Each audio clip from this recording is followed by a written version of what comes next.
সমুদ্র তীরে আবেদনময়ী নেহার এক ডজন ছবি। ২০১০ সালে ইমরান হাশমিকে সঙ্গী করে ক্রুক সিনেমা দিয়ে বলিউডে খাতা খুলেছিলেন নেহা শর্মা। তবে এক দশকের বেশি সময় পেরিয়ে গেলেও কেরিয়ার যেন ধরেও অধরা রয়ে গেল। বলিউডে কেরিয়ার গড়ার ব্যর্থতা নিয়েও আবেদনময়ী হিসাবে ভারতে নামডাক আছে তার। তাই কাজ কম হলেও তাকে সামাজিক যোগাযোগ মাধ্যমে বেশ সক্রিয় দেখা যায়। সাহসী রূপে নিজেকে উপস্থাপন করে গ্ল্যামারাস এই নায়িকা পরিচিতি পেয়েছেন। অভিনয় করেছেন বলিউডের পাশাপাশি দক্ষিণাঞ্চলের সিনেমাতেও। সামাজিক যোগাযোগ মাধ্যমে শেয়ার করা ছবিগুলোতে বেশ খোলামেলা দেখা গেছে নেহাকে। ১৯৮৭ সালের ২১ নভেম্বর নেহা শর্মা বিহারের ভাগলপুরে জন্মগ্রহণ করেন।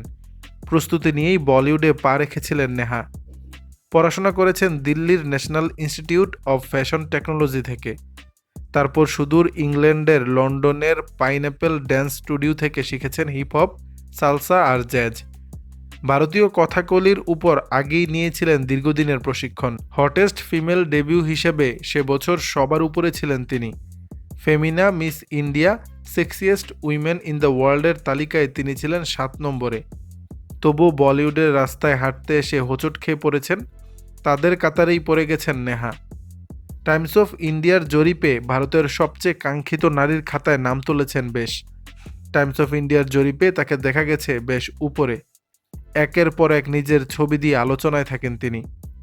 নেহার বেশিরভাগ ছবি সমুদ্র পাড়ে তোলা, তুমুল ভাইরালও হয় সেসব ছবি। ২০০৭ সালে পুরী জগন্নাথ পরিচালিত তেলেগু ভাষার অ্যাকশন চলচ্চিত্র চিরুথা দিয়ে নেহার অভিনয় জীবন শুরু হয়েছিল। দর্শক, বিষয়টি নিয়ে আপনাদের মতামত জানাবেন নিচের কমেন্ট বক্সে।